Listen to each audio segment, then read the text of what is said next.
咁以我嘅身體狀況嚟講咧，其實個身體能力啦都受到好大嘅限制，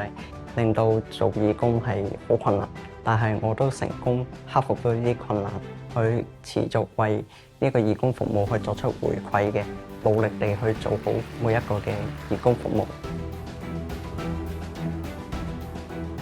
我覺得做義工咧係一個雙向互相嘅過程嚟嘅。當人哋感受到你真正嘅關懷之後，其實佢都會有啲好開心啦、真誠嘅笑容啦，而你自己都會好有滿足感。我都好希望自己可以成為一座橋梁啦，唔單止係連接有需要幫助嘅人，更加係可以連接到一啲係有想去做義工嘅人啦。咁我相信咧，每個人喺服務中都可以揾到自己嘅位置，喺幫助其他人嘅同時咧，都可以收穫到最純粹嘅成長啦，同埋快樂嘅。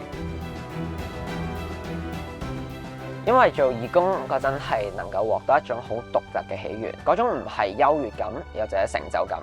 而係最純粹見到人哋嘅生活質素有所改善帶嚟嘅喜悅咯。所以我覺得，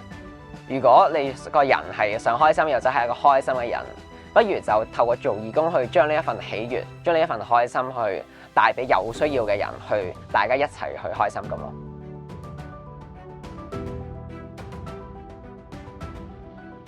無論你係社區服務嘅參與，定係可能一體育賽事嘅一啲文化宣傳嘅工作，其實唔同嘅活動都需要我哋義工嘅參與，亦都可以令到唔同具備唔同才能嘅人都可以投身在內。希望更加多人都可以自發地去創造自己嘅平台，或者係提供唔同嘅機會俾我哋啲市民大眾，令到佢哋知道義務工作唔只係義工，亦都可以係一個義工組織者。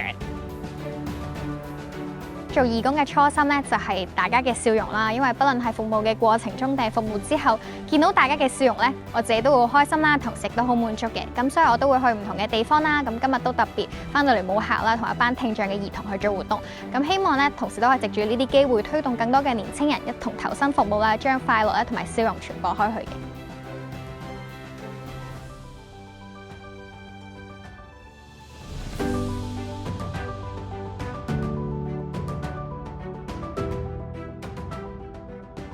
做義工可以俾機會自己成長同埋學習，跳出自己嘅舒適圈，多啲認識社區，仲可以學習一啲你平時都學唔到嘅嘢，所以做義工係一件好有意義嘅事。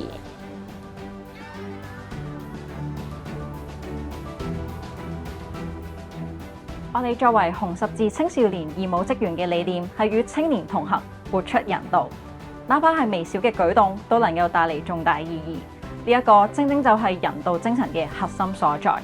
喺我哋嘅義務工作入邊咧，年青人一直都係我哋最重要嘅培育對象。咁所以咧，我哋都希望強化年青人嘅領導角色啦，咁去吸引翻年青人去參與我哋嘅活動。